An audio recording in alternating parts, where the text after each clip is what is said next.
Bonjour à tous et bienvenue sur la page Être en vie par l'amour. J'espère que vous allez tous très bien. Aujourd'hui, j'ai décidé de vous faire une vidéo en plein air.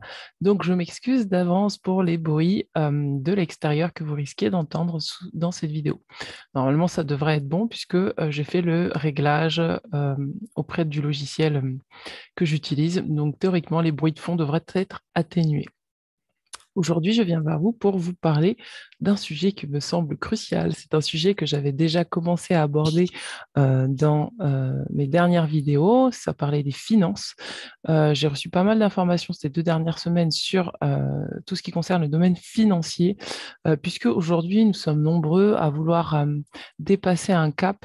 euh, Dépasser un palier vibratoire et pour passer ce palier vibratoire, tout va ensemble. C'est-à-dire que pour moi, l'esprit n'est pas séparé de la matière.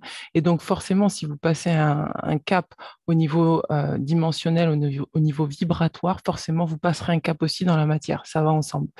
Euh, et donc, ce sujet concerne le jugement versus l'ouverture d'esprit. Parce que pour pouvoir accéder à l'abondance, il faut, pour moi, cultiver une certaine ouverture d'esprit. Et donc, il faut pouvoir se libérer du jugement.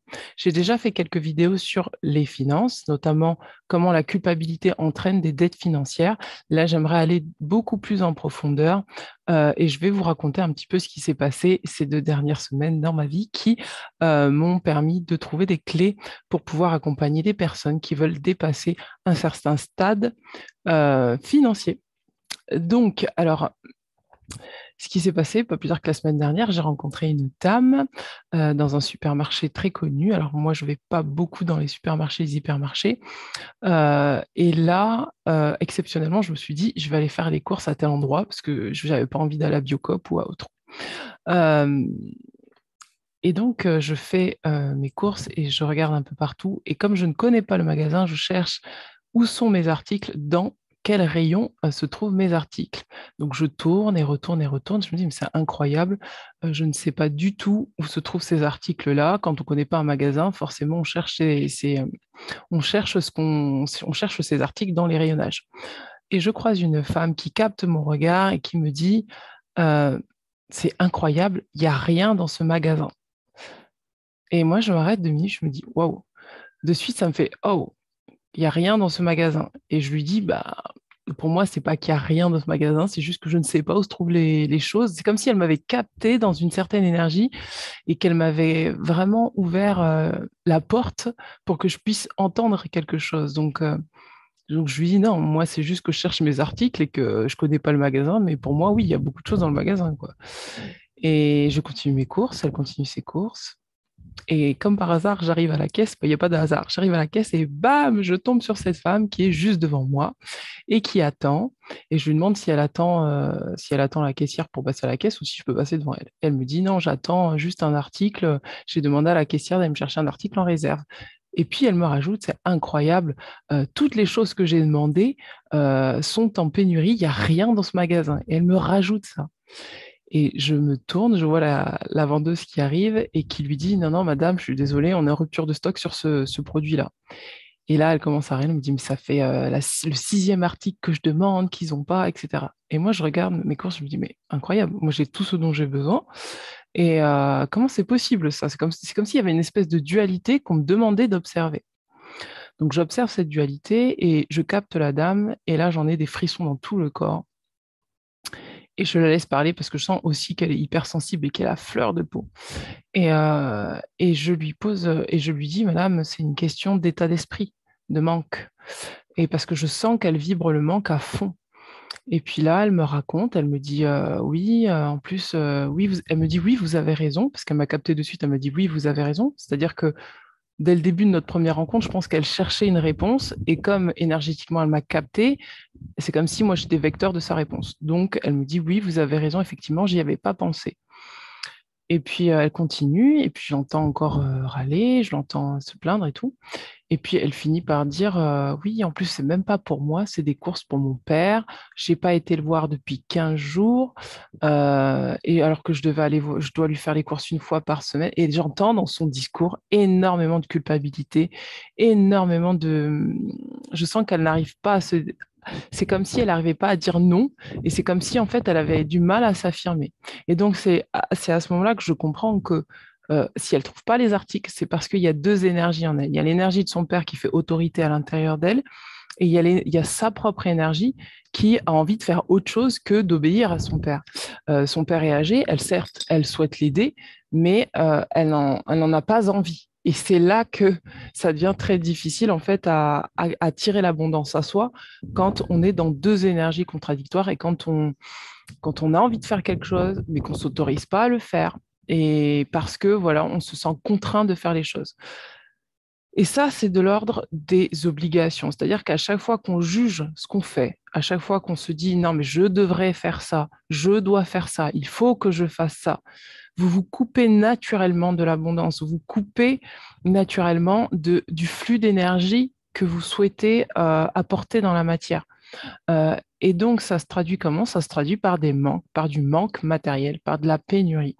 Euh, et donc, pourquoi? Parce que vous ne vous affirmez pas, on ne s'affirme pas face à cette autorité qui peut être la peur, la dépendance affective, qui peut être, oui, la peur de manquer, comme je disais tout à l'heure, la dépendance affective, et aussi dépasser un certain conditionnement par rapport à ce qu'on devrait faire et ce qu'on ne devrait pas faire.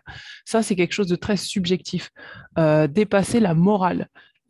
Effectivement, son père est âgé, son père c'est un adulte, son père elle a décidé de s'occuper de son père, mais dans son énergie, je ne sentais pas que c'était vraiment une décision volontaire. Je sentais plus que c'était un guet-apens. Et en fait, elle se retrouve coincée dans ce guet-apens et elle ne s'affirme pas pour dire non, mais ce guet-apens, ça ne m'intéresse pas, j'ai pas envie de faire ça, parce qu'elle a de la culpabilité juste à abandonner, entre guillemets, son père, alors qu'elle n'abandonne pas, elle pourrait trouver d'autres solutions. Mais ça génère chez elle un manque, c'est-à-dire le manque de soi, c'est-à-dire je n'ose pas être moi. Et si je n'ose pas être moi, c'est que je ne me sens pas pleine d'être moi.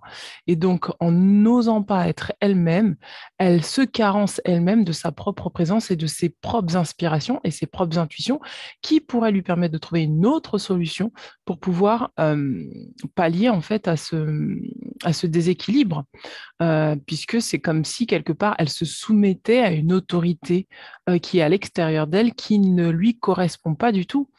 Euh, et après, c'est aussi avoir de la compassion, parce que cette femme-là, je pense qu'à ce moment-là, elle se retrouve là parce qu'elle a besoin aussi de recevoir cette information pour elle, avoir de la compassion pour elle, avoir de l'empathie pour elle, et avoir de la reconnaissance sur le fait qu'elle peut et qu'elle a le droit de s'émanciper par rapport à ces autorités qui font office de, entre guillemets, de dictature, entre guillemets, dans sa vie, enfin qu'elle le perçoit comme ça, qui font office de dictature dans sa vie et qui lui disent mais tu peux pas faire autrement, t'es coincé, t'es obligé de rester là. Euh, S'ajoute à cela le fait que quand on n'a pas travaillé en fait sur certaines blessures d'enfance, on a du mal à s'émanciper des conditionnements parentaux. Et ça joue énormément dans le fait de se limiter dans son abondance. Et quand je parle de se limiter dans son abondance, c'est ne pas penser que l'abondance que vous vivez ou que vous avez envie de vivre doit être la même abondance que votre voisin. Ça veut dire que, par exemple, vous pouvez naître dans une famille très aisée et très confortable financièrement et vous calquer sur le modèle de vos parents en faisant tout pour être matériellement aisé et confortable, alors que votre vision de l'abondance est totalement différente de ce modèle. Et c'est là que c'est important de répondre à cette réponse, à cette question que j'avais déjà soumise, en fait, que je vous avais déjà soumise dans une autre vidéo, c'est qui suis-je? À partir du moment où on sait qui on est, on a la capacité de s'autoriser à être soi. Et être soi, c'est comprendre que quand on est soi, on est complet et abondant tel qu'on est. Et que du coup, on va mettre en place dans la matière des choses qui nous correspondent, parce qu'on sait que ce qui nous correspond, c'est l'abondance. On va juste libérer l'énergie pour pouvoir la laisser travailler pour nous, c'est-à-dire ne pas courir après quelque chose qui ne nous correspond pas, mais vraiment la libérer pour la laisser travailler pour nous, pour que nous puissions attirer ce qui nous correspond. Ça n'a rien à voir avec le fait de courir pour correspondre à un modèle extérieur qui ne nous correspond pas. Euh, et donc, De ce fait, l'abondance n'est plus quelque chose de jugé, c'est-à-dire qu'il n'y a pas un modèle d'abondance et un modèle de pauvreté. Il y a qu'est-ce qui est abondant pour moi. Si par exemple votre abondance, c'est de vivre dans une caravane avec au milieu de nulle part et de vivre avec le strict minimum, vous serez dans l'abondance. Par contre, si votre abondance, c'est d'être dans l'opulence, d'avoir une grosse voiture, une grosse maison, de partir en vacances à droite à gauche, d'avoir de l'argent, beaucoup d'argent, c'est ce qui vous correspond. On n'a pas le même modèle d'abondance. Et donc, pour comprendre et pour ressentir et pour recevoir notre propre abondance qui est propre à nous-mêmes, il faut absolument pouvoir comprendre que le jugement doit être libéré pour sortir de ça. Se libérer de tout jugement et de tout dogme et de tout conditionnement. Et donc se libérer de la culpabilité d'être soi, se libérer de la culpabilité de croire que nous devons nous juger nous-mêmes, nous auto-juger nous-mêmes quand nous n'avons pas ou quand nous ne faisons pas partie d'un modèle d'abondance qui ne nous correspond pas. Euh, Qu'est-ce que j'ai à ajouter sur cette vidéo? Et donc, l'abondance est étroitement liée, et ça c'est important que je dise, à la liberté. Parce que plus vous êtes vous-même, plus vous êtes libre, plus vous êtes dans la rétention, c'est-à-dire vous retenez les choses à l'intérieur de vous parce que vous avez peur de perdre, parce que vous avez peur de manquer, plus, parce que vous avez peur de ne pas correspondre à un modèle ou autre, moins vous vous sentirez libre. Et quand on ne se sent pas libre et on est dans la rétention, on empêche l'énergie de circuler, on empêche l'abondance de circuler. Et donc, de ce fait, on s'interdit de recevoir ce qui nous correspond.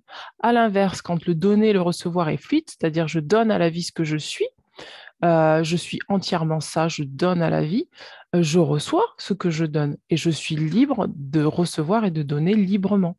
Il n'y a pas de rétention là-dedans, il y a vraiment une liberté d'être soi, quel que soit ce que nous sommes. Et en étant nous-mêmes, on reconnaît que nous sommes abondance, telle que nous sommes. Et donc, on reçoit ce que nous sommes. Euh, Qu'est-ce que j'ai à vous raconter en plus là-dedans? Je crois que c'est tout. C'est tout ce que j'ai à dire sur la liberté financière, sur l'abondance financière.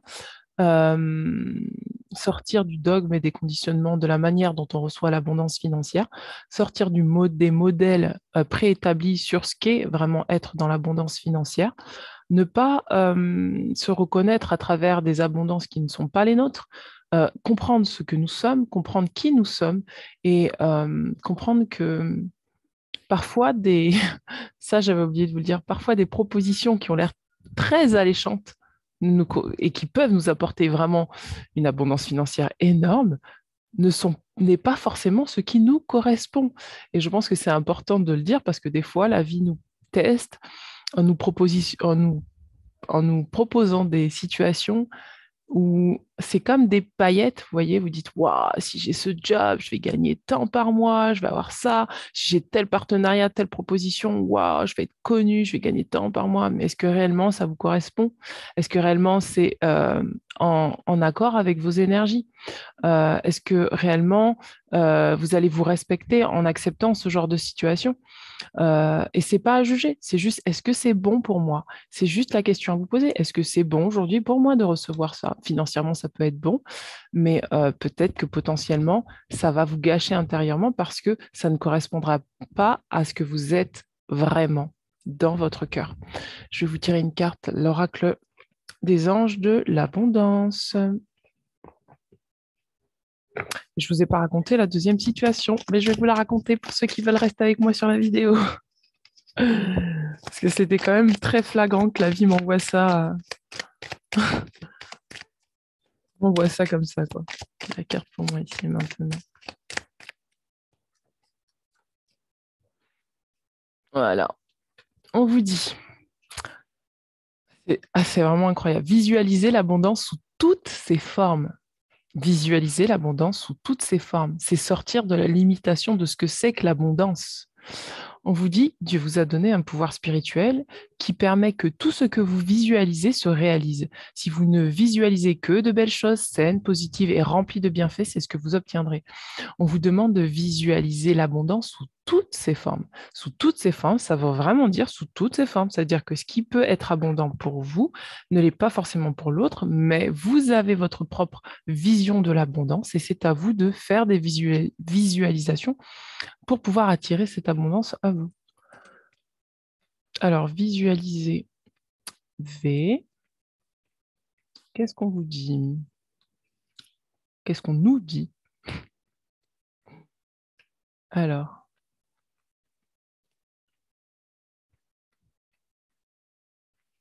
on nous dit, cette carte vous rappelle que peu importe ce que vous imaginez, c'est ce que vous obtiendrez.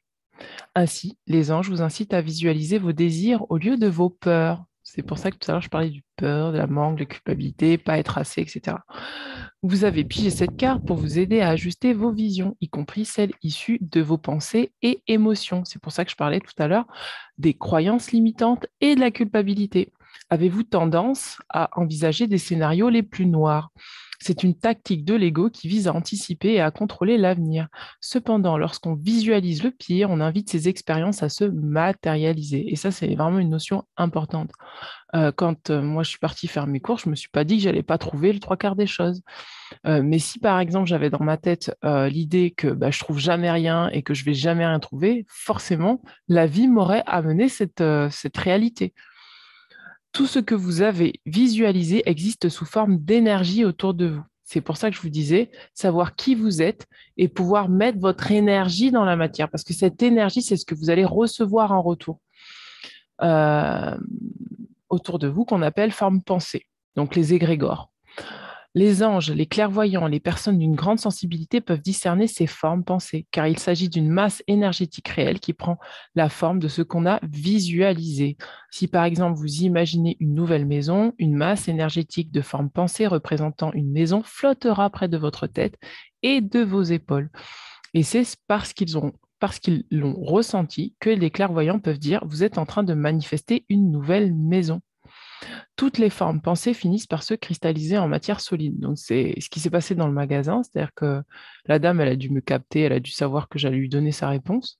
Et moi, parallèlement à ça, quand je suis rentrée en contact avec elle, j'ai vu ce qui se passait en fait dans sa forme pensée, dans ses énergies, qui faisait que elle arrivait à créer ça. La bonne nouvelle, c'est que vous pouvez décristalliser tout ce qui fonctionne mal dans votre vie en enlevant le pouvoir que vous lui avez accordé. Et c'est pour ça que je vous parlais d'une autorité qui peut inconsciemment diriger votre vie. Ça peut être la peur, comme ça peut être quelqu'un, un certain pouvoir. Vous avez donné votre pouvoir à l'extérieur et donc cette autorité que vous nourrissez vous-même peut continuer à contrôler votre vie. Il ne faut donc pas s'en plaindre ou affirmer que c'est la réalité. D'où le fait que j'ai rencontré cette femme qui me dit mais on trouve jamais rien dans ce magasin. C'est-à-dire qu'elle est rentrée, on est rentré quasiment en même temps, et dès le début, elle avait déjà cette idée dans sa tête, à moins qu'il s'agisse de quelque chose de positif. Quand vous visualisez un désir, il est bon d'en avoir une représentation physique. N'hésitez pas, si vous voulez attirer l'abondance à vous, à faire ce qu'on appelle des panneaux de tendance, des panneaux de visualisation. Moi, j'appelle ça les panneaux de tendance, parce que j'ai travaillé dans la couture et qu'on appelait ça les panneaux de tendance. Des panneaux de visualisation où vous allez coller ce que vous désirez, vous allez écrire ce que vous désirez. Moi, quand j'ai commencé à travailler, c'est ce que j'ai fait. Et l'année dernière, j'ai regardé mon panneau de tendance et tout ce que j'avais noté avait été réalisé. Et c'est une fois qu'on a fait le panneau de tendance, c'est comme si l'énergie était envoyée dans la matière et envoyée dans l'univers. Et après, faut lâcher prise et laisser l'univers faire les choses comme ça doit se faire. Euh, Alors, quand vous visualisez un désir, il est bon d'en avoir une représentation physique. Cela peut être une photo découpée dans un magazine, un modèle réduit de voiture ou même une sculpture d'argile que vous avez créée. Le fait d'avoir une image ou un objet de substitution rend la visualisation plus concrète, ce qui augmente l'effet. Et ça, c'est une manière quelque part de travailler son mental parce que effectivement, des fois, quand on voit les choses, quand on les voit vraiment, elles deviennent beaucoup plus réelles.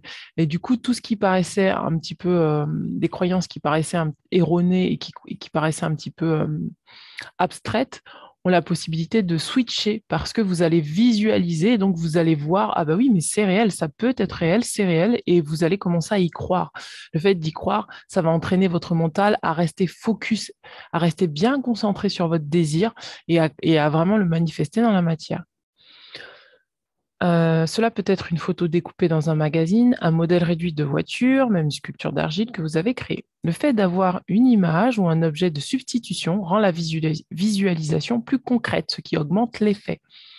Vous pouvez afficher ces représentations de vos désirs sur un tableau de visualisation. Voilà, c'est ce que je vous disais tout à l'heure. Il peut s'agir d'un simple panneau de liège où vous épinglez vos images ou d'un grand carton de bricolage où vous collez les images de magazines et des phrases qui vous inspirent. Moi, j'avais pris un carton et c'était très bien. Euh, voilà pour vous. Alors, pour ceux qui veulent que je leur raconte la deuxième chose qui m'est arrivée, qui vraiment, c'était gros comme une montagne. Euh, donc, je suis partie en vacances la semaine dernière. La semaine dernière ou la semaine d'avant, je ne sais plus.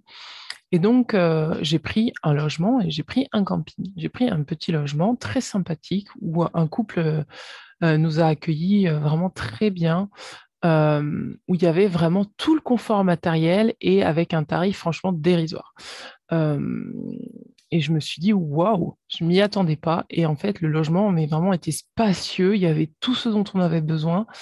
Et la nuitée était vraiment pas chère.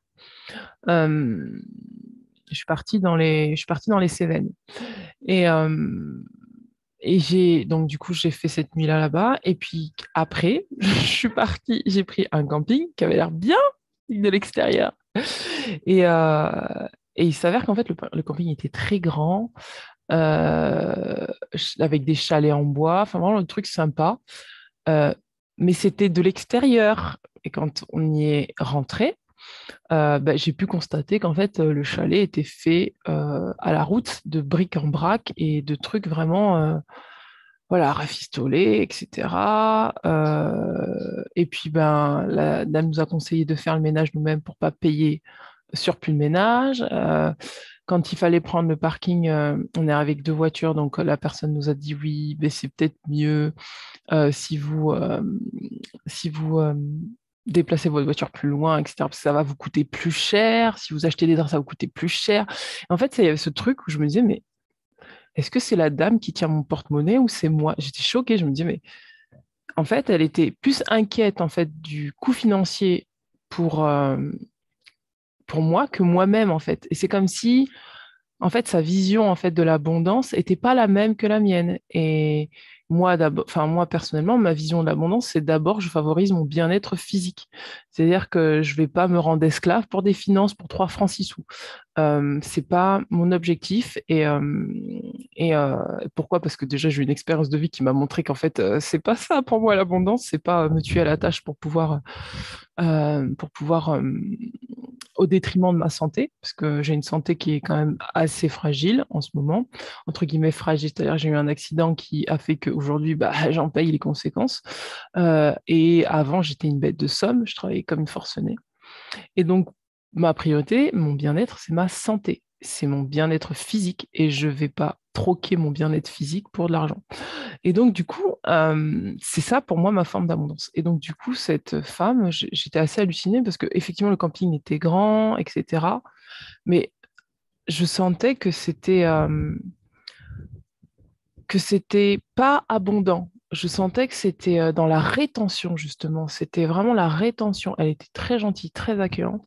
Mais sur la matière, c'était vraiment on retient, on retient, on retient, on retient, on retient. Et très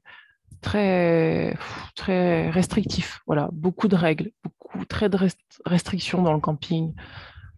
Je ne sentais pas de liberté, en fait. Et donc, pourquoi la vie m'a montré ça, à contrario des gens qui, en fait, m'avaient proposé un logement qui était tellement, mais spacieux, et tellement, c'était l'aisance totale, et finalement, il y avait une liberté telle, ils n'étaient pas du tout inquiets. de ce qui allait se passer dans le logement. Ils n'étaient pas inquiets ils étaient inquiets de rien, quoi. Ils nous ont accueillis vraiment super bien. Et je me suis dit, mais à peu près pour le même tarif, parce que c'était quasiment le même tarif, hein, ben, d'un côté, en fait, on me présente un grand truc qui a l'air vachement grand, vachement spacieux, mais quand je gratte derrière, je vois que ça a été fait ça a été fait à la va-vite, ça a été fait avec des trucs qui ont été bricolés, rafistolés, etc. Euh, que c'est tout petit. C'est-à-dire le chalet il était vraiment petit pour le même prix, alors que j'avais un logement qui était deux fois, trois fois plus grand et il y avait de l'espace et voilà, avec des gens complètement accueillants et libres et qui n'étaient pas du tout dans la restriction avec des règles super strictes. Et donc, coup, la vie me montrait par là, mais regarde, quand tu es dans la restriction, même si tu as l'air d'avoir beaucoup, regarde ce qui se passe. Il n'y a pas d'accueil. Il n'y a pas de liberté. Tu sens que tu n'es pas dans la liberté, tu es enfermé parce que tu es dans la peur. À l'inverse, quand tu n'es pas dans le manque et quand tu n'es pas dans la peur, tu investis, tu fais les choses avec bon cœur, tu donnes généreusement et donc tu reçois généreusement. Et tu permets aussi à l'autre, parce que c'est cette personne, en fait, en étant comme ça ouverte, c'est ce couple en étant très ouvert et très libre, et en donnant généreusement, forcément, ils vont pouvoir s'attirer de plus en plus d'abondance. Et forcément, quand on se sent accueilli comme ça, on a envie de retourner chez eux. À l'inverse, quand on se sent pas forcément bien accueilli, enfin, j'ai été bien accueilli, mais pas forcément à l'aise dans ce qu'on a réservé, etc. Mais on n'a pas envie d'y retourner, en fait. On se dit non, on n'y retournera pas. Et donc, la différence, elle est là. C'est que quand tu retiens tes ressources à l'intérieur de toi, tu ne permets pas aux autres de partager avec toi. Tu ne permets pas à ce qu'il y ait un libre-échange, qu'il y ait une énergie qui soit fluide. Euh, et donc, c'est important pour ça de vraiment couper toutes ces croyances et tous ces blocages à l'abondance et peut-être arrêter de faire des rafistolages, etc. Et la vie m'avait déjà montré ça puisque j'en ai fait les frais il y a 4 ans, 3 ans. 3 ans, j'ai accepté un cadeau que quelqu'un m'a donné. Alors, ça, je pense que ça a été fait de bon cœur et ça n'a pas du tout été calculé, en fait, parce que cette personne n'avait pas encore ce niveau de conscience. Je ne sais pas si elle l'a encore elle l'a aujourd'hui, mais elle n'avait pas ce niveau de conscience. Et j'ai accepté, moi, par culpabilité, de recevoir un cadeau pour ne pas dire non à cette personne alors que je n'en avais pas envie et que j'avais envie de faire autre chose. Et en acceptant ce cadeau, je me suis entraîné une dette de 10 000 euros. 10 000 euros sur 3 ans. Je ne sais pas si vous vous en rendez compte, mais juste la culpabilité, ne pas oser dire non, ne pas oser s'affirmer, ne pas oser être soi, sentir qu'on ne peut pas être plein de nous-mêmes, ça peut nous attirer inconsciemment des dettes financières énormes. Et c'est important de s'affirmer par rapport à ça et de se dire que le rafistolage et les réparations, c'est bien beau, mais il faut que ça soit en accord avec nous. Est-ce que c'est en accord pour moi de, voilà, de camoufler des choses pour pouvoir pas payer, pour pouvoir garder mon argent? Non. Est-ce que au contraire, c'est dans ma mentalité de, voilà, d'être ouvert et de donner sans compter? Sans compter, ça ne veut pas dire être inconscient. Ça veut dire juste, j'ouvre la porte, je donne, je reçois librement. Et ça se fait de manière fluide. Généralement, quand on ouvre la porte comme ça, quand on donne comme ça, et qu'on reçoit des pierres et des cacahuètes, c'est que on donne pas vraiment. C'est que derrière ce fait de donner, on est dans un manque. Et comme on est dans un manque, on attire à soi le manque. Et vous allez entendre qu'il y a des gens, par exemple, bah, comme la dame de tout à l'heure, elle va donner de son temps à son père, mais à l'intérieur d'elle, il y a un manque. Donc forcément, elle va pas recevoir quelque chose d'abondant en elle. Et c'est pareil pour des personnes qui donnent. Elles sont très généreuses, mais elles ne peuvent recevoir que des billes parce qu'à l'intérieur d'elles-mêmes, n'a pas été libérée la peur du manque. Ça peut être la peur du manque affectif, la peur de ne pas être reconnue, la peur de ne pas être vue. Euh, toutes ces peurs qui font que, en fait, elles n'osent pas être elles-mêmes réellement et dire, bah, en fait, non, là, j'ai pas vraiment envie de donner, donc je vais pas donner parce que c'est pas juste pour moi. Voilà, mes amis. Donc, visualisez l'abondance sous toutes ses formes. Ça veut dire visualiser l'abondance qui vous correspond. Ne vous calquez pas sur un modèle sociétal, sur un modèle qui ne vous correspond pas. Soyez vous-même. Acceptez de comprendre que vous êtes plein de ce que vous êtes et que peu importe ce que les autres en disent, si pour vous c'est bien d'être dans cette situation, acceptez d'être bien dans cette situation et vivez-le pleinement. Continuez à donner, à recevoir avec votre cœur de manière équilibrée et quand je dis équilibré, c'est libre pour vous. Et ne vous focalisez pas sur le manque, la peur, la culpabilité. Osez vous affirmer, osez dire non si c'est pas juste pour vous. Et en gros, soyez vous-même. Voilà, écoutez, je vous laisse sur ces quelques paroles. N'hésitez pas à me mettre un pouce bleu, un petit like.